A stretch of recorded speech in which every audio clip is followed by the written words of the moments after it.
vejo até as próprias mulheres acabam replicando, né? Porque esse medo de, por exemplo, de um homem ser muito presente na vida do filho, assim mesmo no ambiente de trabalho, putz, vou levar no médico, vou fazer alguma coisa assim, ele já recebe, tipo, também aquele negócio, cadê essa mulher?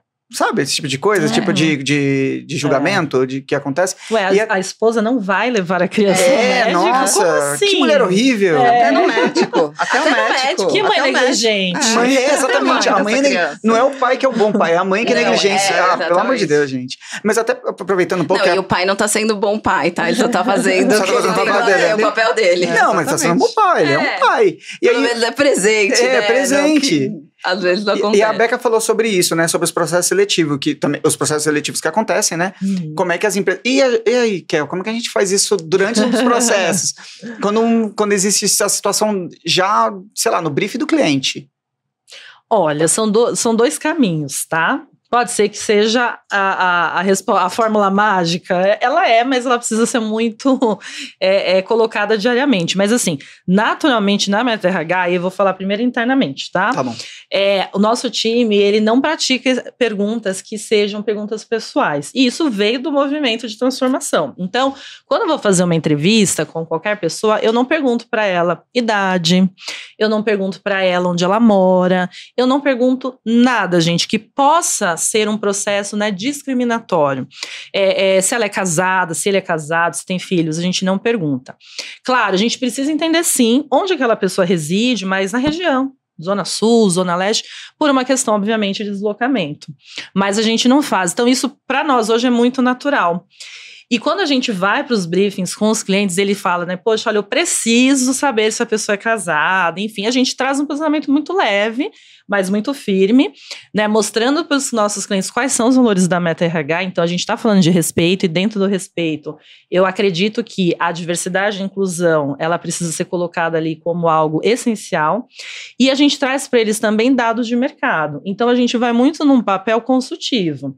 Por que você não deve perguntar? Então não é simplesmente você falar isso para o cliente, é você trazer para ele dados, é você conversar com ele e mostrar para ele qual o movimento que vem acontecendo no mercado de trabalho, em relação a como se entrevista uma pessoa, qual é o posicionamento que você precisa ter. E mais do que isso, mostrar para ele que hoje a gente está olhando características técnicas e comportamentais. A gente não está olhando para a pessoa... aí a gente fala, né, pessoa CPF. Então, se ela tem filho, se ela não tem, isso não faz dela melhor ou pior do que qualquer outro. Então, é um trabalho, Lê, de muita conversa, muita comunicação mesmo, e mais do que isso que a gente fala do letramento.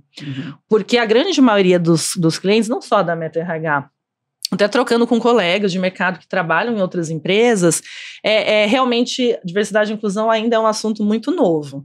Liderança feminina ainda é um assunto muito novo.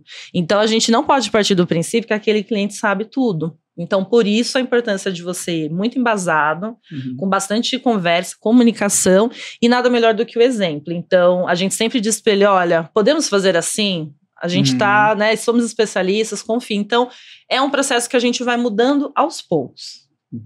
Não, e assim, uma coisa que é legal ressaltar, inclusive, aqui, a gente leva muito a sério os nossos valores. Então, se a gente não trabalha com quem também não pensa muito diferente da gente, principalmente nessas questões. Então, se a gente tem um processo, né? Exatamente. Porque possivelmente, sem citar nome de cliente nenhum, esse cara tá alinhado com a gente também, ele também prega as mesmas coisas que a gente prega no nosso dia a dia, né? Sim, e o quanto ele está aberto ao diálogo, porque muitos clientes, quando a gente começa a conversar e fala, olha, na nossa entrevista a gente não pergunta se a mulher ou o homem é casado. Mas por que não? Mas eu quero entender se essa pessoa né, se ela é casada, como que ela faz para levar o filho na escola? Então a gente vai argumentando no sentido, olha, esse tipo de pergunta a gente não faz mais, porque isso é uma questão pessoal, então você vai conversando. Então não é só para aqueles que têm os nossos valores, mas mais do que isso é mostrar para os que não têm como a gente pode chegar lá. E esse é o maior desafio de trabalhar com diversidade e inclusão. Porque eu posso falar para um cliente da Meta que já acredita e está ótimo, mas e os que não acreditam ainda? É mostrar o valor de diversidade e inclusão para eles também.